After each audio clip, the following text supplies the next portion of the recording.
आप सभी को सादर प्रणाम। आइए जानते हैं इस वीडियो के माध्यम से पितृदोष के लक्षण और उससे मुक्ति के उपाय। पितृदोष के लक्षण: घर में अशांति रहना, परिवार के सदस्यों के बीच आपस में अनबन बने रहना, लड़ाई झगड़ा कलह का वातावरण बने रहना।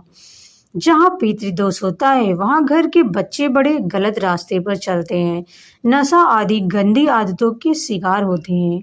घर में मांगलिक कार्यों में बहुत बाधाएं आती हैं। घर में कोर्ट कचहरी का केस भी होता रहता है। किसी भी कार्य में सफलता नहीं मिलती। कार्य पूरा होते होते रुक जाता है।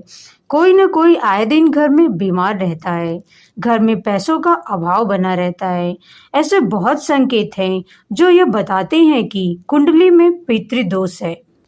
अब दोष की मुक्ति का उपाय जानते हैं। पितृदोष से मुक्ति पाने के लिए श्राद्ध किया जाता है। श्रद्धा से किया अर्पण ही श्राद्ध तर्पण कहलाता है। श्राद्ध पितृपक्ष के 15 दिन किया जाता है। पूर्ण श्रद्धा भाव से श्राद्ध तर्पण करो तो पितर लोग हमें आशीर्वाद देते हैं और विकास का क्रम आगे बढ़ता है। हमारे जीवन की बाधाएं समाप्त होती हैं। पितृदोष से मुक्ति पाने के लिए भगवत गीता के 7वें अध्याय का पितृपक्ष में पाठ किया जाता है। प्रतिदिन कम से कम एक बार पाठ अवश्य करना चाहिए। मात्र इस पाठ का अध्ययन करने से पितृदोष से मुक्ति मिल जाती है। अंत में उस पाठ का पूरा लाभ अपने पितरों को समर्पित कर दे। गीता का वो लाभ उनके पितरों को मिलेगा जिससे उन्हें मुक्ति और तृप्ति की प्राप्ति होगी और पितृदोष से मुक्ति मिलेगी। गीता के 7वें अध्याय का महात्म्य। श्री नारायण जी बोले, हे लक्ष्मी, अब 7वें अध्याय का महात्म्य सुन। एक पटेल नामक नगर था जिसमें शंकुकर्ण वैश्य रहता था। वह व्यापार करने को नगर के बाहर कहीं परदेश को जा रहा था। रास्ते में शंकुकर्ण को एक सर्प ने डस लिया जिससे वो मर गया। तब उसके साथी दाह क्रिया करके आगे को सिधारे। जब लौटकर घर में आए तब उसके पुत्र ने पूछा, मेरा पिता शंकुकर्ण कहाँ है? तब उन व्यापारियों ने कहा, तेरे पिता को सर्प ने डस लिया था सो वह मर गया और यह पदार्थ तेरे पिता का है सो तू ले। पुत्र ने कहा, जिस सर्प ने मेरे पिता को काटा है मैं उसको मारूंगा। उन व्यापारियों से कहा, चलो वह ठौर मुझे बताओ जहां मेरा पिता शंकुकर्ण मरा है। व्यापारियों ने वहां ले जा खड़ा किया।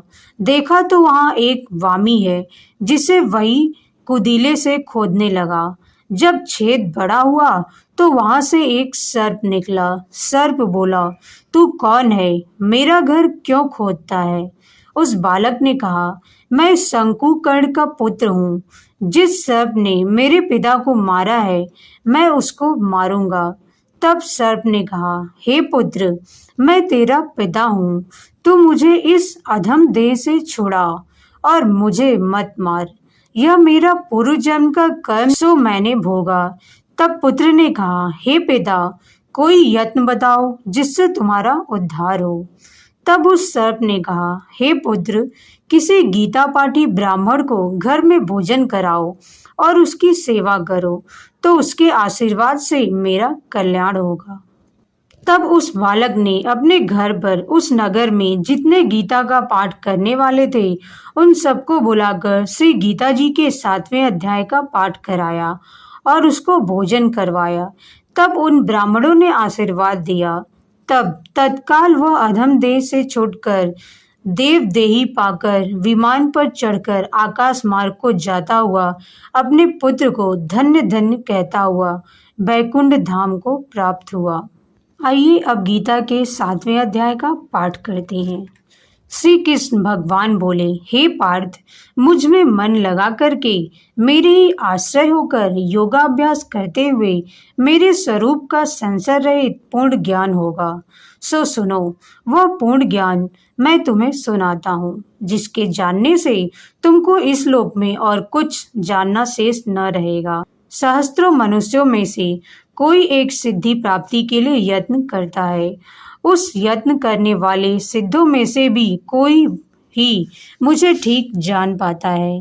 पृथ्वी, जल, अग्नि, वायु, आकाश, मन, बुद्धि और अहंकार, यह 8 प्रकार की मेरी प्रकृति माया है। इस प्रकृति को अपरा अचेतन अर्थात जड़ कहते हैं और हे महाबाहो, इससे दूसरी प्रकृति चेतन है जिसने संपूर्ण जगत धारण किया है। इन्हीं दोनों प्रकृतियों से सब प्राणी मात्र उत्पन्न होते हैं। ऐसा जानो, यह प्रकृतियां हमसे ही उत्पन्न हुई हैं। इस प्रकार जगत की उत्पत्ति और प्रलय का कारण मैं ही हूँ। हे धनंजय, धागों में जिस प्रकार मणि पिरोई जाती है, उसी भांति यह संसार मुझ में ही गुथा हुआ है। मुझसे परे और कुछ भी नहीं है। हे कुंती पुत्र, जल में रस मैं ही हूँ, चंद्रमा और सूर्य में प्रभा मैं ही हूँ, सब वेदों में प्रणव मैं ही हूँ, आकाश में शब्द तथा पुरुषों में पौरुष मैं ही हूँ। हे अर्जुन, पृथ्वी में जो सुगंध है तथा अग्नि में तेज मैं ही हूँ। हे पार्थ, संपूर्ण प्राणियों में सनातन बीज रूप मुझको ही जानना। बुद्धिमानों में बुद्धि रूप और तेजस्वियों में तेज मैं ही हूँ। हे अर्जुन, काम और रोग रहित बलवान पुरुषों में बल और पुरुषों में धर्म के विरुद्ध न जानने वाला कर्म मैं ही हूँ। जितने सात्विक, राजस, तामस पदार्थ हैं, वे सब मुझसे ही उत्पन्न हुए हैं, परंतु उनमें मैं नहीं रहता हूँ। ये सब मुझ सत, रज, तम, ये तीनों गुणों के प्रभाव से यह सारा संसार मोहित रहता है। इस कारण यह इससे परे मुझ अव्यय परमात्मा को नहीं जानता। मेरी यह गुणमयी और दिव्य माया अत्यंत दुष्कर है। जो मुझको अनन्य भाव से भजते हैं, वे इस माया को पार कर जाते हैं। जो पापी, मूढ़, नराधम माया ने जिनका ज्ञान हर लिया और आसुरी भाव ग्रहण किए हुए हैं, मुझको नहीं पाते हैं। हे भारत श्रेष्ठ अर्जुन, 4 प्रकार के जीव मुझको भजते हैं: दुखिया, जिज्ञासु, ईश्वर की कामना करने वाले और ज्ञानी, जिनमें मुझे सदा एकाग्र, चित्त और केवल मेरी भक्ति करने वाले ज्ञानी पुरुष श्रेष्ठ लगते हैं। क्योंकि मैं ज्ञानी को अत्यंत प्रिय हूँ और वह मुझको प्रिय है। यद्यपि ये सभी भक्त श्रेष्ठ हैं, तथापि ज्ञानी तो मेरी आत्मा ही है, क्योंकि वह मुझ में ही मन लगाकर मुझको ही सर्वोत्तम गति मान मेरा ही आश्रय ग्रहण करता है। अनेक जन्म के अनंतर ज्ञानी मुझे पा लेता है। ऐसा महात्मा अत्यंत दुर्लभ है, जो सब जगह को वासुदेवमय समझे। अपनी अपनी प्रकृति के नियम के अनुसार मनुष्य भिन्न भिन्न काम वासनाओं के अज्ञान में डूबकर उन फलों की चाहना से अन्य देवताओं के अधीन होकर उनकी उपासना करते हैं। हे अर्जुन, जो भक्त श्रद्धा पूर्वक जिन जिन देवताओं का पूजन करना चाहते हैं, उन पुरुषों की उस श्रद्धा को मैं दृढ़ कर देता हूँ। वह इस श्रद्धा से युक्त होकर उस देवता की आराधना करता है, फिर उसको मेरे ही रचे हुए कर्मफल प्राप्त होते हैं। परंतु उस अल्प बुद्धि वालों का फल नाशवान है। देवताओं की आराधना करने वाले देवताओं को मिलते हैं और भक्तजन मुझ में मिल जाते हैं। मेरे अव्यय, अविनाशी, अत्युत्तम स्वरूप को न जानकर मंदबुद्धि लोग मुझे अव्यक्त को व्यक्त देहधारी मानते हैं।